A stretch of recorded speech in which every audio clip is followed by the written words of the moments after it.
की जी नदी म्हणून कुणाला माहित नाही, एका नाल्याच्या रूपामध्ये वाहते, बाळ्याच्या त्या परिसरामधून वाहते. त्यामुळे ती नदी आहे असं कुणाच्या डोक्यामध्ये आलं नाही. परंतु ज्यावेळेस ह्या वर्षी मोठी पाऊस पडले आणि त्या मोठ्या पावसातून त्या नदीला किंवा त्या नाल्याला जो काही पूर आला आणि तिथून खऱ्या अर्थानं लोकांना जी आलेला नदी आहे, जी लोकांच्या कानापर्यंतची गोष्ट गेली. परंतु याचा इतिहास खूप जुना आहे.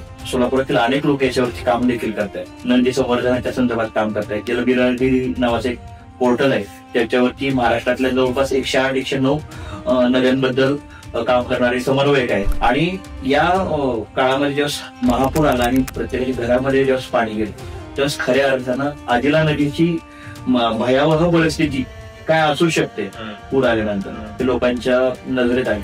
आणि योगायोगाने मी त्या परिसरामध्ये राहतो, एक शिक्षक म्हणून तुम्ही मार्गदर्शक देखील असलं पाहिजे समाजासाठी. तेव्हाच मला असं वाटलं की या मुद्द्यावर किंवा आदिला नदीवरती आपल्याला देखील वेगळं काम करण्याची गरज आहे. आणि त्यातून मग या प्रवासाकडे मी वळले आणि आदिला नदी व परिसर संवर्धन कृती समितीच्या माध्यमातून आता हे काम चालू झालेलं आहे.